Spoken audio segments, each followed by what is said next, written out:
You know what's most annoying about perfect alphas? They always think they can catch you. Neon bled across the wet tar like someone had sliced the night and let it leak. Rain made the city hum. On the rails, in the gutters, on the metal spine of the fire. Escapes I was sprinting over, as if the whole place had been built for my feet alone. My lungs burned sweet, the way they did right before a fight, and the air tasted like coins and thunder. Behind me, boots, a clipped command in a voice that could have been a blade. Leo. He didn't need to shout. I knew that voice at a whisper. Left. Someone barked to him. Blue-white searchlight washed over the roof edge. I cut right, jumped the gap, landed in a shoulder roll that sent needles of water up my coat sleeves. My shoes screeched on slick tar. I grinned because it felt good to be alive. To be 3 heartbeats ahead of the city's favorite dog catcher. Correction, wolf catcher. Top of the food chain, with paperwork. Stop! The order came closer this time.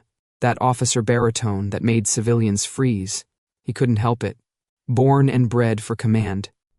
The register must polish him like a badge every morning. Paperwork's not my kink, sweetheart, I called over my shoulder. My breath fogged and tore on the wind. Try flowers. A shadow vaulted behind me. Clean form, predatory economy. The kind that promises you won't get away twice. I didn't have to look to know how he moved. I'd cataloged the pattern from 3 near arrests and one very interesting struggle behind a recycling shed.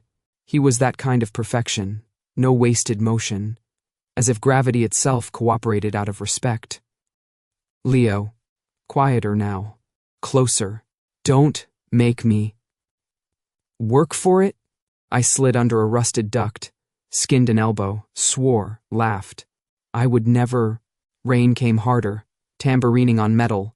The roof narrowed toward a drop where a faded billboard of a smiling family promised a better pack life with the register. The mother's eyes followed me as if she knew I'd make a terrible citizen. I aimed for the low wall, planted a foot, vaulted to the next building's parapet. The gap was wider than I liked. The slick concrete wobbled under my landing, and my tibia sang a warning note. I staggered, caught myself on a vent pipe, and kept moving. Cut him off! Another voice, one of the juniors. I heard the scuff and slide of 2 more sets of boots to my left, the tinny radio hiss, the obedience. Pack work. Tight. Clean. I'd done the pack thing once, briefly, like wearing someone else's jacket. Too heavy, wrong smell. Cuffs chewing my wrists. The city's new laws made it all neat and legal. Registration, marks, assigned housing, therapeutic bonding sessions that smelled like lemon cleaner and managed compassion. Freedom filed and stamped. For your safety, they said. Like the lion telling the gazelle about fences. A second spotlight swung and pinned the rain ahead into silver wires. I dove through a tangle of clotheslines. Someone's shirt smacked my face with detergent. Ghosts. And came up against a squat brick cube where the roof access was padlocked. My options narrowed to the way I'd come in a dark alley yawning 4 floors below. Nowhere left to go, he said. He didn't pant. Of course he didn't pant. Alphas like Eric breathe like a metronome even at a dead sprint. Heart rate hidden under training and pride. That's what they teach them at the academy. Never let them smell your edges. I turned, still moving, still calculating. His silhouette eased out of the rain, pale light painting the cut of his cheekbones. The wet comb lines in his dark hair. The discipline in his shoulders. He wasn't huge.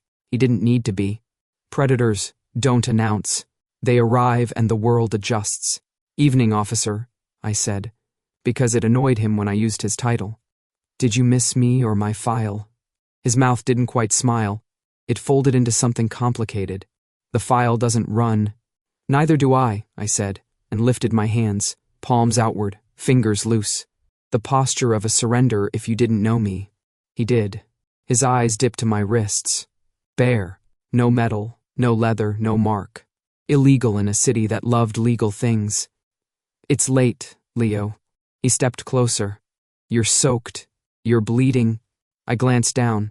My elbow had painted the rain pink. Don't worry. The city will sterilize it. Come in, he said. And it wasn't the command voice. It was an invitation. Softly inserted like a key you don't want to scratch the lock with. No cuffs. No public processing. We can talk at the precinct. Get you dry. I said. Get me logged, more like. Scanned, tagged, assigned. The full spa package. His jaw flexed. You make it sound dirty. It is dirty, I said. The rain plastered my hair to my forehead. It made him look unreal, like a myth got tired of trees and took a job in law enforcement. Its ownership with scented candles. Something moved to my left. The juniors reaching the corner. I heard the scrape of a radio clip on brick. My window was closing. He heard them too. Stand down, he said, without looking away from me. Sir? One called. I said, stand down. Footsteps hesitated. The city inhaled. I let the beat hold, just to taste it. The part where a predator chooses you over the rules. Stupid move. Gorgeous heat. You know, I said, you could almost make a boy believe you care. He didn't flinch. He did something worse. He held my gaze steady and let me see the part of him that wasn't a badge. I care if you splatter, he said. 4 floors is a bad joke, even for you. So dramatic, I said. But my voice had to jump to make the landing. I edged back till my calves kissed the parapet. The alley air was cold on my ankles. You're right about one thing, though, which is, I do like jokes. His attention sharpened, the way a hunter's does when instinct sees the shape inside the brush. Leo, Eric, I said, because names taste better than titles. Tell your boys to look away. I already did. Good, I said. And the world became simple. Rain. Air. The instant before commitment where you could still step sideways into a different story. I didn't. I pushed up on my toes, felt the city tilt, and went over. Falling is a kind of prayer when you've made a habit of not praying. The alley rushed up in a smear of brick and metal. Somewhere above, someone swore into a radio. The wind flung my coat like a black flag. I kicked off the wall halfway down. Brick bit my soul, jarred my bones, hit.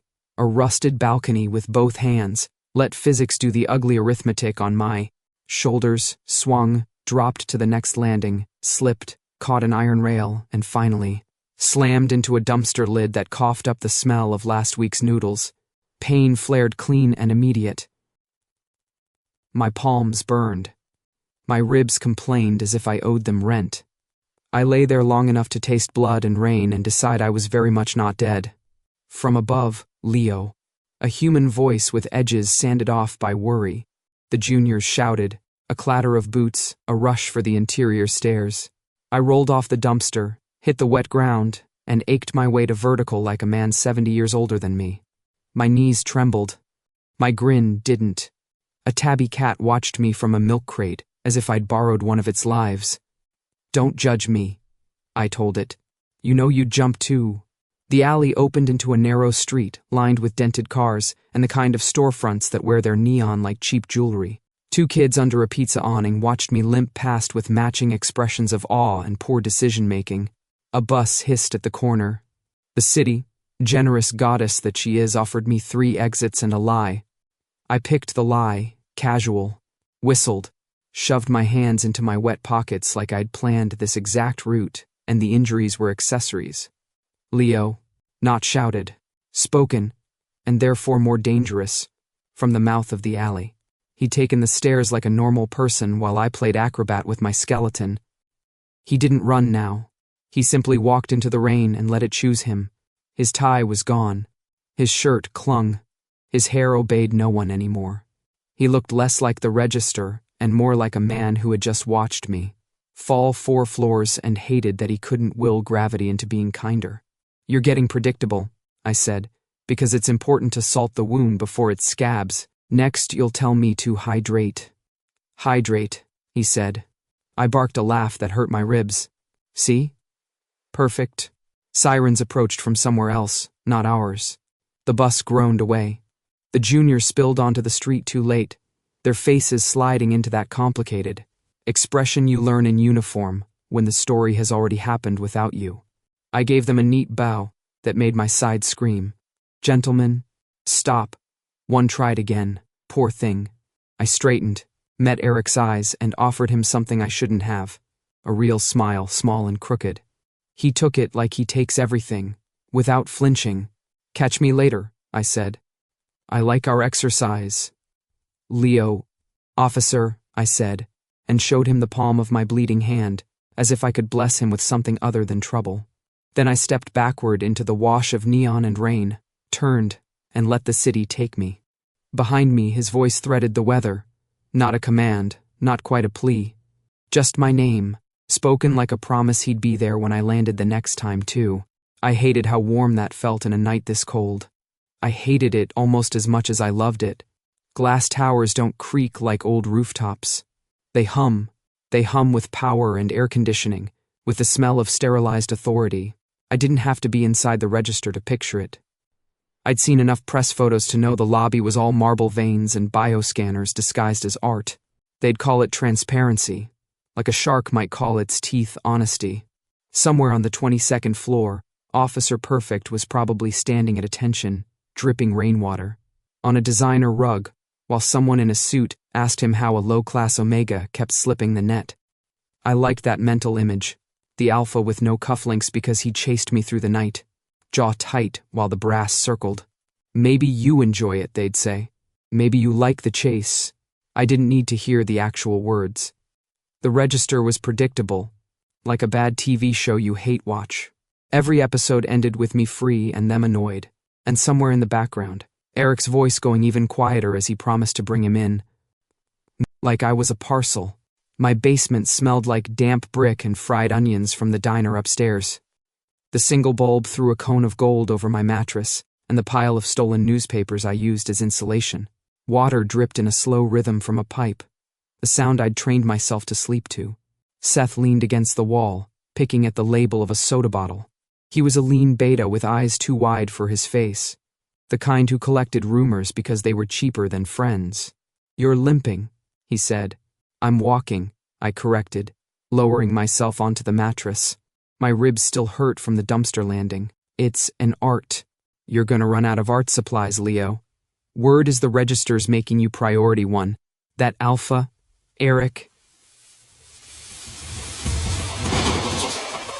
Persistent, I grinned without humor. He's paid to be. They give him a badge, a gun, and a map. I give him cardio. Seth smirked but didn't look convinced.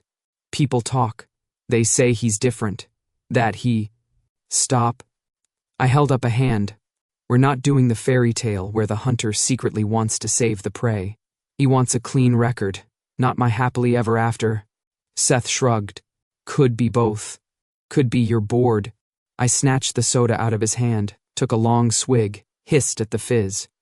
I'd rather die than let them mark me, Seth. You know that. I know you say that. I mean it. My voice came out sharper than I planned. The bulb buzzed overhead. Once they've got you logged and tagged, you're just another number in a pack roster. They tell you where to live, who to bond with, when to run. Freedom ends with a clipboard. Seth watched me like he was memorizing the words. Sounds lonely. It's safer than belonging. I kicked off my shoes and lay back, the mattress springs whining. The city's noise filtered down through the ceiling. Honks, rain, a muffled argument about who owed who a cab fare. My heartbeat slowed against the ache in my ribs. Up there in his aquarium of glass and steel, I imagined Eric's heartbeat too, slower than mine but less steady than usual. Maybe his boss had asked the obvious question, how does the best hunter in the register let a stray Omega humiliate him 3 times? Maybe a colleague had tilted his head and said, You sure you're not enjoying the game? I could almost see Eric's eyes narrowing. That split second where his control didn't quite cover the flicker of something else. Frustration, doubt, curiosity. Alphas weren't supposed to feel curious about people like me. We were supposed to be processed, filed, tucked into the system like wolves in a zoo. I rolled onto my side, tucked an arm under my head, and stared at the bulb until it fuzzed into a halo. I hated how vivid the picture of him was in my mind, standing straight, shirt still damp from rain, listening to his superiors call me a problem. He'd grit his teeth and say, I'll bring him in, because that's what the register needed to hear. Maybe he even believed it. Seth broke the silence. You could leave the city, head north, past the river, no scanners, No patrols. And spend winter in a cave? Pass. Then what? You can't keep this up forever. Forever's overrated. I closed my eyes. Tonight's enough. The bulb buzzed again. Pipes ticked. Upstairs, someone laughed. My body ached, but the ache was honest. Mine. No mark. No leash. I thought about the way Eric had said my name at the edge of the roof. Not a command, not quite a plea. It had slipped under my skin, unwanted. Dangerous. I shifted, pulling the blanket over my shoulder like a shield. He's just another alpha, I muttered to the damp air. He doesn't get to matter. Seth didn't answer. He'd heard me lie before. Somewhere far above us, in the tower of glass, Eric was probably staring at a screen full of my stats and telling himself the same thing about me. The hum of the building and the drip of the pipe joined into a lullaby I didn't trust. My eyes stayed open long after Seth left, because you don't sleep easy when the hunter starts looking at you like a man instead of a target. And you definitely don't sleep easy when part of you wants him to keep looking. The alley reeked of wet metal and sour trash, like the city had a private joke it only told to people who ended up cornered there. Unfortunately, that meant me. Boots hit the ground behind me, sharp and deliberate. I knew the rhythm before I turned, steady, controlled, no rush. Alphas like him never needed to run. The world ran for them. I pressed my back against the slick brick wall, rain dripping down my neck. Ahead of me, nothing but a dead end, 2 dumpsters, and a locked fire door. Behind me, him. Cute trick, I muttered. Herding me like a stray cat. His shadow slid into view, followed by the man himself. Eric Cade, officer of the Register, poster child for what every alpha should be. His uniform was damp but immaculate, rain painting his shoulders into sculpture. Even in the half-light, he looked like the kind of man who could convince a courtroom to convict with a single raised eyebrow. Leo. His voice was low, not the bark of command, but something heavier. You could live a normal life. Just file the papers. I laughed, sharp and loud enough to echo. A normal life? With a leash stamped into my skin? I tilted my head, meeting his eyes with mine. Tell me, officer, could you live without a chain around your neck? Something flickered in his gaze. Quick, dangerous, almost human. He didn't answer right away. The rain filled the silence, ticking off the seconds like a countdown. I hated that silence. Hated how it pressed against me, like he was letting me feel the weight of what he wasn't saying. My chest tightened, in a way that wasn't from running. My heart thumped too fast, betraying me. I tried to sneer it away. That's what I thought. He took 1 step closer. His boots didn't splash. They landed soft, precise. His whole body radiated control, but not the kind meant to cage. It was worse. It was the kind that wanted me to believe he saw me. You think you're free, he said quietly. But running isn't freedom. Neither is belonging. I snapped, heat lacing my throat. Another step. Now he was close enough that I could see the line of rain sliding down his jaw, the way his eyes, gray, storm dark, didn't blink. He wasn't looking at me like prey. He wasn't even looking at me like a fugitive. He was looking at me like, no. I shut the thought down. Dangerous territory. I needed air, space, distance. The fire escape ladder above the dumpster was rusted but reachable. I shifted, making it look like I was settling deeper against the wall. His gaze followed the movement, steady as ever. You're wasting your life, Leo, he said. You don't have to. I can help. Help? I barked a laugh, already coiling my muscles for the jump. You want to help? Stop chasing me. His jaw tightened. That flicker of something was it respect? Flashed. Again. I hated it. Hated that it made my chest tremble in a way 1,000 laws never had. I pushed off the wall, sprinted the 2 steps to the dumpster, and leapt. My fingers caught the cold rung of the fire escape. Rust bit my skin, but I hauled myself up, boots scraping the metal. Below, he didn't shout, didn't even move. He just stood there, watching, and that was worse than any pursuit. I dragged myself higher, rain soaking through every seam of my jacket. My lungs burned. My pulse was a drumline. By the time I reached the roof, I risked one glance down. He was still there, looking up, not with anger, not with triumph, with something I didn't want to name. I tore my gaze away, sprinted into the night, heart stuttering like it couldn't decide if it wanted to race from fear or from the way he'd looked at me, because that stare was more dangerous than any chain. If the city was a chessboard, then I was the piece that refused to move the way anyone expected. And Eric? He was the hand that kept trying to set me back in place. Except lately, it didn't feel like he was trying that hard. The first round started on the train station roof, slick metal trembling under every passing railcar. Neon timetables flickered through the rain, painting my shadow on the glass canopy below. Leo. His voice carried up through the storm. Calm. Predictable. You'll slip. I'll fly, I shot back, balancing on the edge of the roof like the city was a circus, and I was the only one not charging admission. Boots crunched behind me. He was close. Too close. I grabbed the nearest thing within reach, an abandoned soda can half full, cold and sticky, and lobbed it over my shoulder. The hiss of fizz met the satisfying thud of aluminum hitting muscle. He didn't curse. Of course he didn't.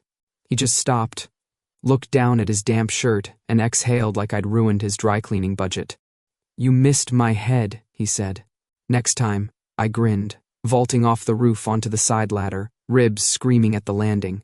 By the time I dropped into the shadows of the station lot, he was already waiting on the ground, hands folded like he'd planned the whole thing.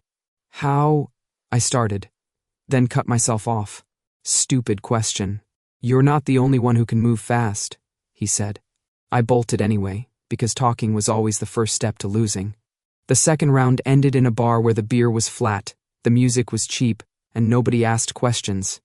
I'd slid onto a torn vinyl stool, ordered fries with money that wasn't mine, and let the static of the jukebox cover the sound of my pulse. I thought I'd earned 5 minutes of peace. Then the stool next to me shifted. Salt clogs the wound faster than it heals, Eric murmured, nodding to the way I shook the packet onto my fries. His arm brushed mine, not by accident, never by accident. I snorted, shoving a fry into my mouth. What? Now you're a medic? I'm observant, and you're in the wrong bar. He didn't argue. He didn't even try to drag me out by the collar. He just sat there, ordering nothing, waiting. Like my escape was another drink he'd already paid for. I lasted 3 fries before the pressure got too much. You planning on cuffing me or just staring until I combust? His mouth twitched. Not a smile, but something in the neighborhood. If I cuffed you, you'd break something. If I stared, you'd run. Both true, I muttered, sliding off the stool. I should have shoved him. I should have made a scene. Instead, I walked straight past him, every nerve in my spine burning because he didn't follow. He let me go, and that was worse. By the third round, I was furious. Rooftops again. My territory. He caught me by the wrist this time, pinning me against a vent pipe with a grip that was firm but not bruising. His breath brushed my cheek, steady, unhurried. Got you, he said simply. I jerked my hand, but his fingers didn't tighten. No chain, no pain. Just contact. You're slipping, I spat. Losing your touch. Or maybe I'm finding it, he countered. That was when I realized it. He could have hauled me in, twice, tonight, 3 times, maybe more. But he didn't. He was holding back, letting me win. No, letting me think I won. Why? I demanded, low and sharp. He blinked. Slow. Why what? Why play with your food? My chest heaved, fury heating my words. Why let me go? You want me registered? Fine. You want me caged? Fine. But this? I yanked free, the sudden absence of his grip colder than the rain. This is worse. His eyes softened, storm dark but unflinching. Maybe I don't want you caged. The words hung there, dangerous as broken glass. I did the only thing I could, shoved past him, scrambled up another ladder, and vanished into the wet pulse of the city. But even when I was 3 blocks away, heart pounding, breath ragged, the question wouldn't leave me alone. Why wasn't he finishing the game? And worse, Why did part of me want him to keep playing? The market had been dead for years, but it still remembered how to rot beautifully. Torn tarps hung like tired flags from rebar poles, their colors chewed down to ghosts. Rainwater pooled in plastic crates that once held oranges. Now they held cigarette butts and a cat too proud to admit it was cold. The air tasted like damp cardboard and old sugar. It was the kind of place you came to if you wanted yesterday to keep a secret. I came because Finch told me he had one. Leo, he emerged from the ribs of a collapsed stall, a beta with a robin's bones and a magpie's eyes. Finch was a roomer with shoes. He collected people's business the way other men collected debts, obsessively, without ever quite owning them. You look like rust, I said. Fashion is a circle, he said, showing teeth. And circles come back around to bite you. Adorable. Make it quick. I scanned the perimeter, the alleys where the wind learned to whistle. You said this was worth the rain. Oh, it's worth more than rain. He leaned in, voice turning conspiratorial. It's worth blood. Everyone's information is worth blood, I said, because I wasn't going to let him hear the way that word pried under my ribs. Try again. It's your blood, he said, delighted at the hit. Whose it used to be. Whose it might make you. I snorted, shouldering past him to a table mummified in plastic. I'm already an Omega in a city that hates surprises. That's plenty of destiny. Not destiny. Lineage. Finch's voice followed like a scarf. You ever wonder why certain doors refuse to close on you? Why certain locks don't quite catch? Some names do the work long after the men who wore them are gone. I turned. Say the name. Finch fluttered his hands. What's a name but a leash with syllables? Say it, I repeated, low. He smiled like a fox, with a hymn in its mouth. The council's old king. The one who made the rules look clean. The one who loved the city like a mirror. You have his mouth, you know. My laugh came out brittle. You've been staring at my mouth? He shrugged. A living. Also an art. Your mother kept you small on purpose. Small wolves get overlooked. But blood? He tapped his own wrist, where a mark would have been if he were the marking sort. Blood gets remembered. The plank under my boot wobbled. Rain plinked into a crate of bottle caps like cheap applause. People talk because talking warms them, I said. Tell them to buy better coats. Finch cocked his head. Denying is a kind of confession. And breathing is a kind of theft in this city. I stepped in closer, enough that he could count the disbelief in my pores. He left. Or he died. Or he never existed. Pick your myth, Finch. I'm not interested in a daddy after the fact. Of course you're not, he said softly. But the fact might be interested in you. Something sour slid up my throat. A memory I didn't invite. A black car with windows that wouldn't roll down all the way. A hand that smelled like cedar and iron. My mother's voice turned to porcelain. Don't stare, Leo. Don't ask. Another memory. The absence afterward. Wider than a street. I swallowed hard enough to cut. If you're lying, I'll sell your teeth as pearls. If I'm lying, he said, the register will correct me for free. I didn't notice I'd balled my fists until the scabs on my palms complained. We done? For now. He reached into his coat and placed a scrap of something on the plastic table. A torn envelope corner. Council crest watermark faint as a bruise. Proof tastes better than rumor. Follow the taste. I didn't pick it up. I left it there like it was a trap, which it was. Careful, Leo, Finch said, as I turned to go. Some truths don't fit in pockets. Good, I said. I don't have any. Later. Days or hours, time blurs when you run. I learned what Eric was doing while I tried to starve a memory. He was walking into the council archives where the air is filtered to smell like expensive. Nothing. Past scanners that read your pulse and decide if you're worth keeping. He had a clearance code he wasn't supposed to have. Or maybe he was supposed to. Alphas like him collect permissions the way crows collect shine. He asked for files on me. Not the public violations. Not the pretty arrest photos where I never look at the lens. The sealed ones. Lineage. Guardianship. Council exemptions. He watched a clerk hesitate. He watched another alpha come stand at the clerk's shoulder and say, too casual. You understand what you're opening. He watched the screen change color. He read a line that made his blood go quiet. Paternity, counselor, head of council, 12 years, deceased. Untouchable. That's the word that migrated down the stairwells, through the mouths of men who liked to say it with a sneer, and men who said it with a sigh. Do you understand he's untouchable? The other alpha asked, as if the letters might vanish if spoken softer. Eric, I'm told, didn't answer right away. The room hummed without the help of air conditioning. He looked at a photograph that wasn't me and was. A jaw, a brow, a mouth that looked like it knew how to ruin promises. Genetics is a thief with good taste. Protocol? The clerk asked. Because protocol is what you ask when the truth doesn't fit on a form. Eric said something that registered as minimal processing. He said something else that got written down as defer action. He used phrases like bandages, but they weren't for me. They were for a decision he hadn't made yet. I didn't know any of that when I left the market, just enough to make the ground tilt. The rain had thinned to a mist fit for perfume ads. My legs carried me without asking where. When I realized I'd walked 3 blocks past my usual turn, I blamed the lights. Neon makes liars of corners. My mother used to say I was born running. She said it like a compliment when I brought home a loaf of bread that made it to the table in one piece. She said it like a curse when the rent went missing, and men with city badges knocked soft and left hard. You have his eyes, she'd say once, too tired to sand the edges off her words. I'd pretend I didn't know which his she meant.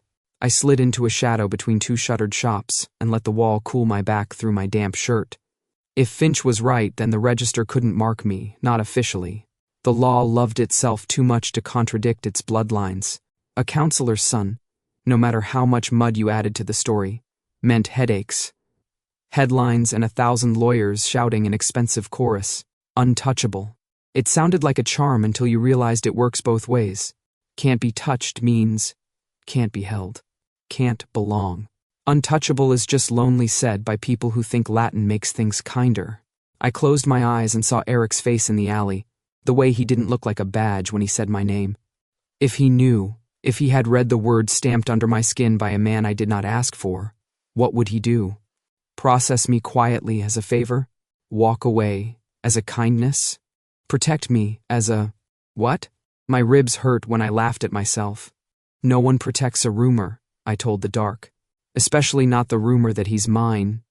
The street coughed up a siren 3 blocks over. A bus wheezed like an old beast. Somewhere a bottle broke and applause followed. The city held out its hand like it always does and asked which way I wanted to run.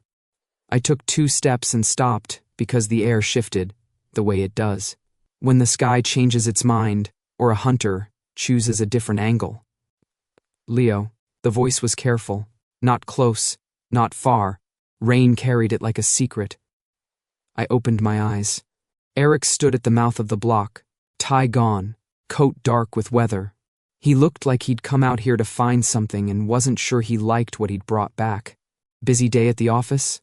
I said, voice aiming for light and hitting something heavier. His gaze searched my face the way you check a door for heat before you open it. We need to talk. We never need to talk, I said, because talking was a cliff. You chase, I run. Those are the rules. He took a breath. I felt more than heard. Sometimes the rules are wrong. My heart went offbeat, resentful as a drum with a split skin. I masked it with a grin. Careful, officer. Sounds like doubt. They do annual shots for that, don't they? A muscle in his jaw jumped. Leo. Save it. I stepped out of the shadow and let the neon decide what I looked like. Whatever you think you know, keep it. I'm not a file. I'm not a crest. I'm not his. I'm not yours. The softness in his eyes sharpened into something that could cut. Not anger. Not pity. Choice. Then be yours, he said. It should have calmed me. It cramped me instead, as if my bones were trying to fit into a smaller room. I backed away before he could see the panic prick my skin. Catch me later, I said, smiling with too many teeth. If you still want to. I turned and let the city fold me up again. The rain found me because rain always does. And somewhere under the noise of water and neon I heard Finch's voice. Some truths don't fit in pockets. Good. I didn't have any left. The warehouse smelled like rusted nails and wet rope. Old crates towered like broken teeth in the corners, shadows nesting between them. I'd holed up here before, safe enough, forgotten enough. Places like this were good at swallowing noise, and I had plenty I didn't want heard. I was nursing the bruises from my last escape when I felt it, the shift in the air. Alphas carried silence differently. They bent it, smoothed it. My chest tightened before his voice even reached me. Leo, I froze. He stepped out of the dark like he owned it. Eric, his shirt damp from rain, hair unyielding even when the weather wasn't. He didn't look like he'd fought through patrols or alarms to get here. He looked like he'd just arrived, as if the city itself delivered him to my hiding spot. How? I started, then snapped my mouth shut. Asking how he found me was giving him too much. I know, he said. No preamble, no warm-up, just a truth dropped on the floor like a blade. I forced a smirk, though my palms burned from where they clenched too tight. Know what? That your boots squeak when you try to sneak? He didn't blink. Who you are? The grin faltered. My ribs felt smaller suddenly.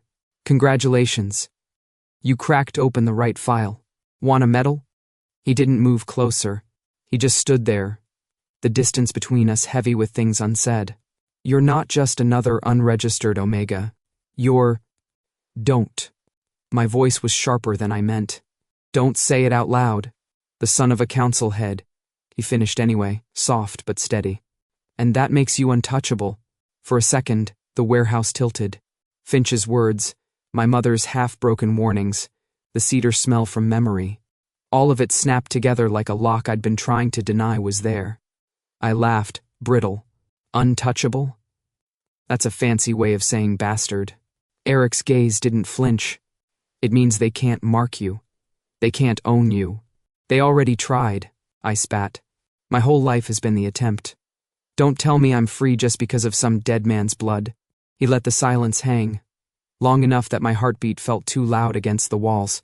Finally, I stepped forward, jabbing a finger at him. So what now, officer?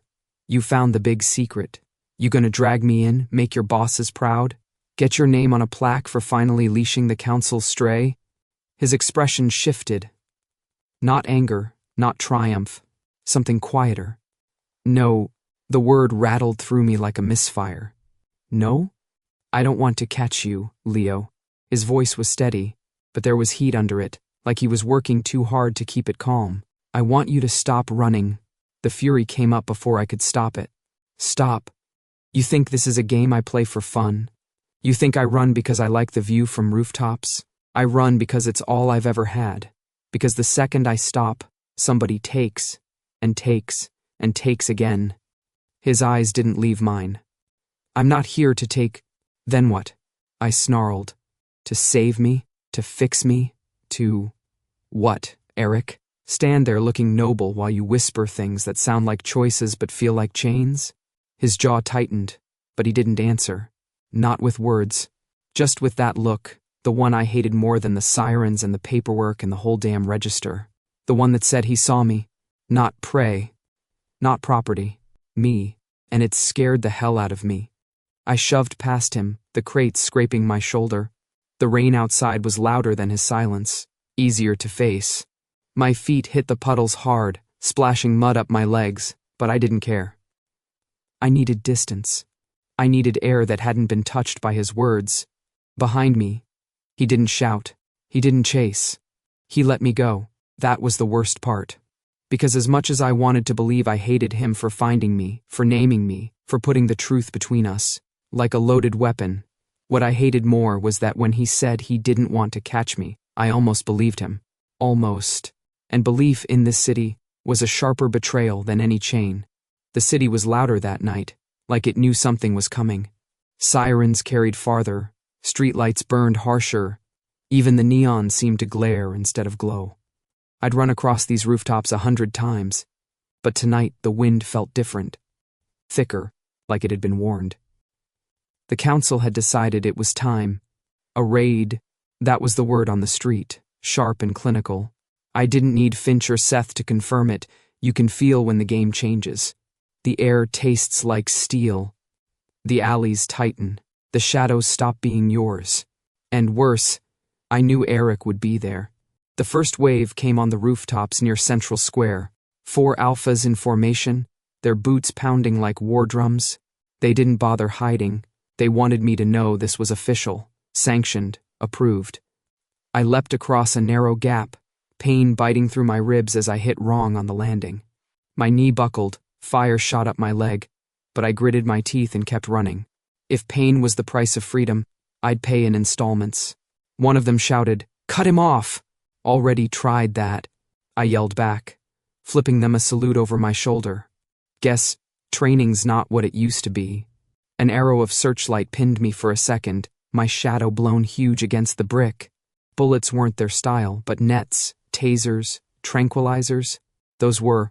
I ducked, rolled, came up panting, and nearly slammed into the chest of another alpha blocking my path. I skidded to a halt, breath ragged, eyes darting. Behind me, more boots. To my right, a sheer drop into traffic. To my left, a locked hatch. Trapped. He raised a baton, his smirk too sure. End of the line. I spat blood on the ground and grinned. Funny. That's what I said to your mom. His eyes narrowed, the baton swung. Then a blur of movement knocked him sideways. Eric. For a heartbeat, the world froze.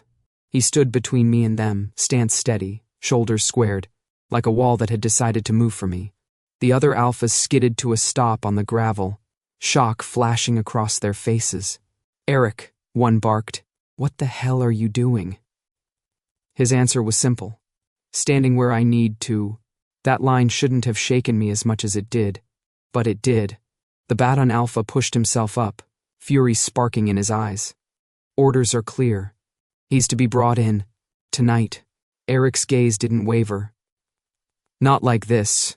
I stared at him, chest heaving, brain trying to catch up. He wasn't chasing. He wasn't holding back like before. He was blocking them.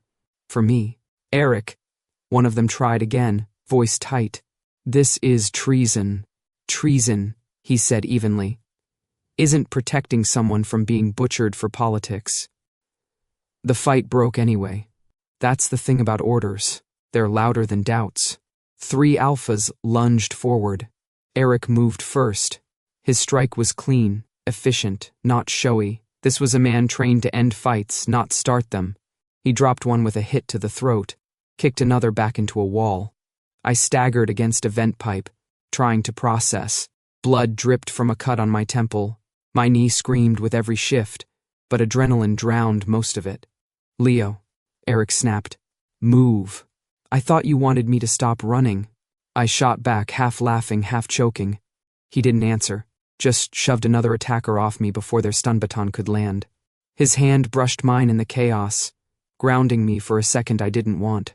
I scrambled, limped, swore. My body was breaking down, but my mouth refused. "Gotta say, officer, if this is your version of a date, your people skills suck." "Less talking," he growled, dragging me toward the ledge. "See, that's where we disagree," I hissed as pain stabbed my leg. "I do some of my best work with my mouth. Leo," his voice cut sharp enough to silence me for once. "Trust me." And I did something I hadn't done in years. I did. We burst out onto an open square, the rooftop sloping down to overlook the heart of the city. Neon bled across wet cobblestones below, people scattering as they saw the fight above them. To them, we were myths come alive. Wolves tearing each other apart under the rain. The alphas regrouped, forming a line.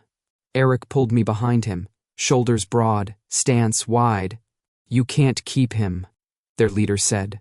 "The council won't allow it." Eric's reply was calm, but his body hummed with defiance. "Then let the council come for him themselves." Silence cracked between them, heavy and sharp. Orders versus conviction. One by one, they hesitated. A glance. A shuffle. None of them stepped forward. Eric didn't lower his guard. He stood there protecting me, daring them to try. And, for the first time in my life, no one did. Later, when the adrenaline began to thin and the blood on my shirt dried sticky, I sat on the edge of the roof, staring at him. My knee throbbed, my head spun, and my mouth, traitorous thing, finally failed me. You, my voice rasped. You went against them. For me, his eyes met mine, steady, unflinching. I told you, Leo. I'm not here to catch you. The square below was still alive with neon and rain, but I couldn't feel the cold anymore. I just sat there, stunned, because for once, in this cursed city of rules and chains, someone hadn't handed me over. He hadn't betrayed me, and that was the scariest, most dangerous thing of all. The apartment was the kind of ruin that tried to apologize for itself in good light. Night didn't give it the chance.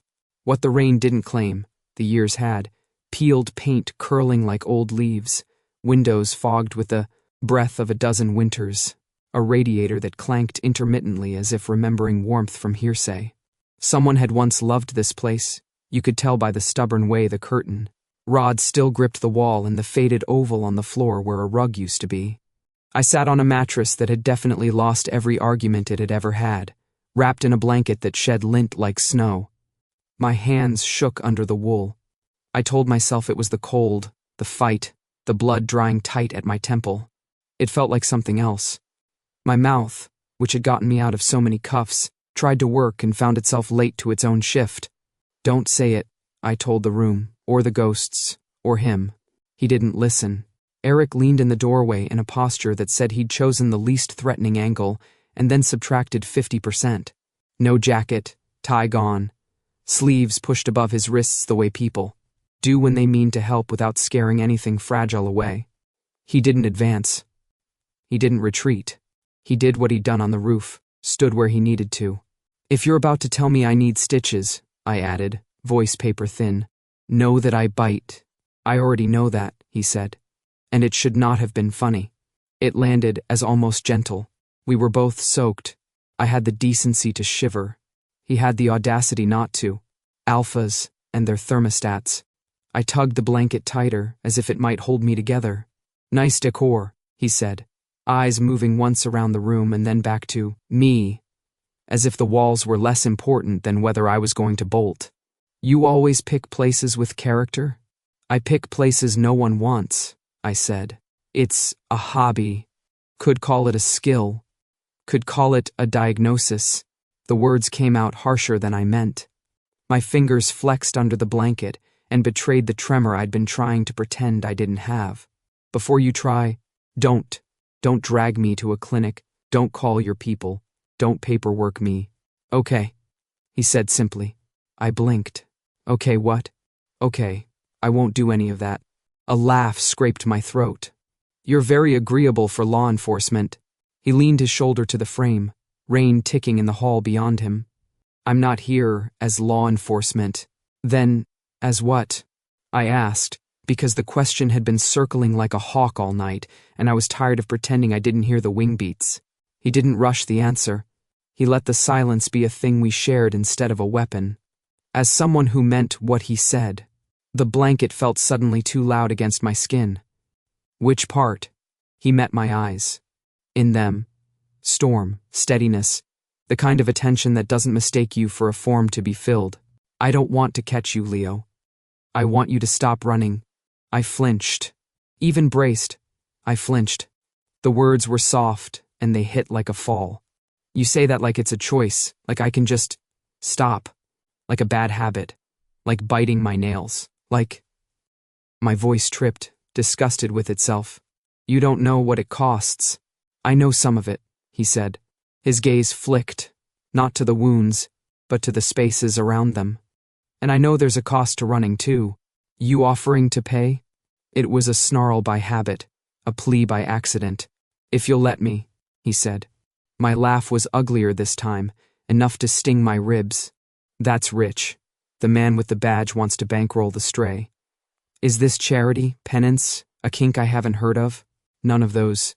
He glanced once at the ceiling, as if it might have the right word stamped there. When he looked back, something in him had settled. I read the file. You said you weren't here as law enforcement. I'm here as someone who knows the law will use that file like a blade, and as someone who can get in the way He lifted one hand from the jam and let it hover, empty, halfway between us. Not an order, not a command, a place to land if I wanted it. Stay. Just stay. I won't register you. I won't claim you. I won't call you mine. His mouth twitched, a first, unwilling smile. I'll just be here when you need someone to tell you the roof is a bad idea. A wet sound escaped me that was absolutely not a sob. That your pitch? Stay for the safety briefing? I can work on it. I stared at his hand as if it were a cliff. Somewhere in my chest, the drum that had been pounding fight, fight, fight all night missed a beat, and came back with a different rhythm. I put my hands out from under the blanket to keep them from sweating the wool. They shook, obediently broadcasting the things I'd spent a lifetime filing under never. I don't know how to do this, I told the peeling paint where the wall had once been blue. Belonging, being seen, not having my exit pre-planned. Every room is a trap, every full fridge is a ledger, every bed is a receipt. I know, he said. We can start with a chair. I barked a laugh that cracked and, traitor, softened. A chair? You don't have to belong to a chair, he said. But you can sit without plotting which window to break. That's optimistic, I muttered. But the floor tilted less. He eased in 2 steps. I didn't bolt. He looked at the mattress like it might report him for cruelty if he suggested I keep using it. There's a space near my building, he said. Not register property. It's quiet, dry. Lock on the inside. No paperwork. If you hate it, I'll find somewhere else. And you just... What? Stand guard like a morally conflicted gargoyle. If that helps... It does not, I said, because my mouth has a dignity clause. The shaking in my hands turned absurd. I clutched the blanket to hide it, and failed exquisitely. He noticed. He always noticed. I can make tea, he offered, as if that were the bridge between wolves and men. Tea, I echoed, and then the ridiculousness of it all hit me sideways. The ruin, the rain, the alpha with his sleeves pushed up, proposing beverages like we were ordinary and not a crime scene the city kept visiting. Something in me cracked along a line I hadn't known was there. Warmth leaked out around the anger. It startled me so much that when I laughed, it wasn't a blade. It was a laugh. Real. Unattractive. Wet. God, I said, wiping my face with the back of my wrist. Look what you did. What did I do? Broke me, I said, and snorted on the word. The way you do when you're trying not to cry and failing with flair. You and your tea. He didn't step in. He didn't make the mistake of touching without being asked. He stood and took it, patient as a harbor. The radiator clanked again, almost on our side for once. When I could string words together without tripping over them, I looked up. All right, I said. Here are my terms. He nodded like he'd been waiting for negotiations since the first roof. Let's hear them. I'll try your chair, and your not a register place. I won't promise anything beyond tonight. I reserve the right to panic at 2 a.m., 3 a.m., and breakfast. Fair. I keep the right to say no, to the mark, to the leash, to the language that pretends either is anything but what it is. Agreed. And if you start cooking me... I paused, hunted for the pettiest threat. I could afford, found it. Oatmeal in the mornings. I'm gone. He blinked. Oatmeal? Oats. Gruel. The register of breakfasts. I won't do it. Something happened to his face that lived somewhere between disbelief and hilarity, like a sunrise trying not to be seen. Noted. Say it. I won't make you oatmeal. Good, I said, heat stinging my eyes again for reasons that had nothing to do with grains. The blanket shifted on my shoulders. My hands were still performing their little earthquake under there. You should know I'm terrible at staying. I know, he said. You should know I'm very good at patience. That sounds like a threat. It's not. He hesitated, then let himself smile, small and real. It's a promise. Outside, a car hissed past in the rain. Upstairs, some pipe hammered its complaint and fell quiet, like even it was willing to see how this played. I pulled the blanket off my shoulders because hiding felt like choosing the wrong team. The room didn't get warmer. I did. Come on then, I said, shifting my feet off the mattress, wincing when my knee reminded me of rooftops. "Show me this chair." He held out his hand again, the most undecorated offer I'd ever seen. I didn't take it. Not the way a movie would have wanted me to. I stood on my own, sway-legged as a foal, then bumped my knuckles against his. Not a bond. Not a mark, just an agreement between two people who refused to call this anything yet. "Stay," he said. The word so quiet the room had to lean in to hear it. "Just stay," I nodded. Because sometimes the bravest thing isn't jumping 4 floors into a dumpster. Sometimes it's letting someone wait with you in a room that smells like rust and old heat. "All right, Hunter," I said, letting my mouth have one last flourish. "I'll stay. But if you start making me oatmeal in the mornings, I'm running again." This time, the smile didn't fight him. It arrived. It warmed his face like the radiator finally getting the memo. Deal. We didn't move for a while. We didn't have to. The city knocked at the windows and then left us alone. Trust didn't arrive in a parade. It came in small things. A blanket less heavy than fear. A hand waiting. Without grabbing. A laugh that didn't have to cut to be real. Not a happy ending. Not yet. But for the first time, I didn't need one. I had an ending that felt like breath. Imperfect. Ongoing. Mine. And I stayed.